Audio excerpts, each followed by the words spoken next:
A couple of days ago, I did a quick review of the Stream Deck Virtual, and I'm back again because as I got deeper into it, I found out there's more. There's a whole lot more that I didn't uncover to start with.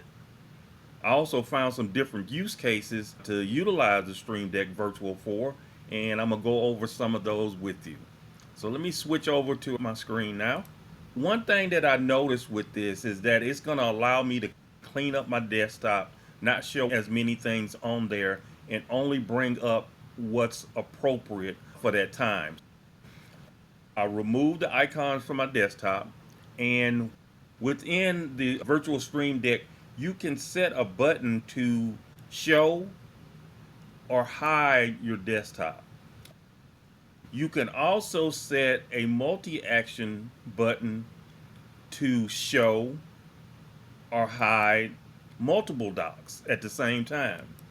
So what you see here is I'd made a copy of what I have on my Stream Deck Excel, and actually I have two versions of it. So I can move through these independently, get to the application or the set of buttons that I want to use, and go from there.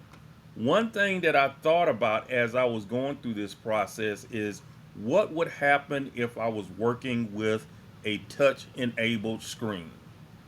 So I'm using a little mini computer that has a USB-C that is capable of sending power and video. So I just happen to have a portable touch monitor for my laptop. So I plugged that in, and I was pleasantly surprised that it works very well with the virtual Stream Deck.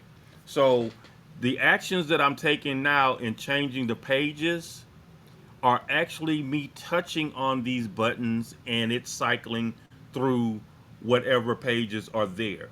So that does add a lot of flexibility. And my thought here is that I can set up basically a screen using the touch as my control screen where I can work on everything. And then the other two monitors I have attached is actually where I'll do my work.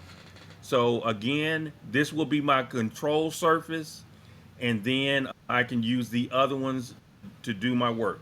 So again, I do have the options to, even with the touch, to hide the dots when I want. So if I want to actually work on this screen, I can, or I can bring it back if I want to. Another thing that I found as I was working through things is that you can actually rename your virtual stream decks. For example, if I came over here to my virtual stream deck 3, I can rename this. It's not obvious looking at the setup here, but if you come over to the preferences cog and click on that, it will bring, as long as you had that stream deck selected, it'll bring you to the device name and you can rename this. I'm gonna call this main virtual 2. So as you make those changes, they will automatically be reflected. So that's good to make sure that you can keep everything order and know exactly what you're dealing with. Those portable touch monitors aren't very expensive. I was able to find this one on Amazon for about $85, and I've had this in my arsenal for a while and it's worked very well.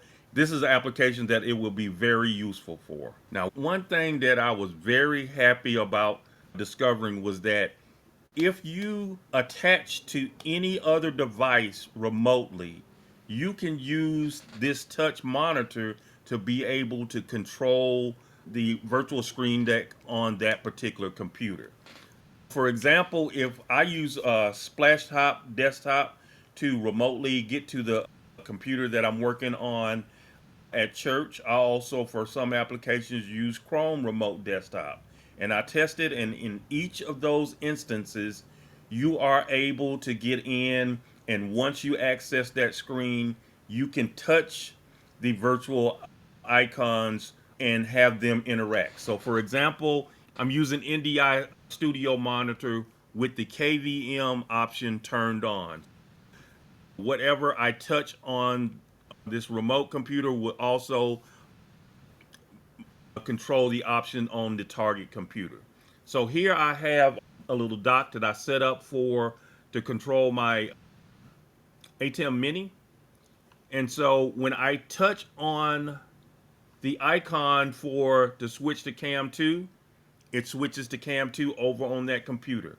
When I go to preview Cam 3, it switches there as well.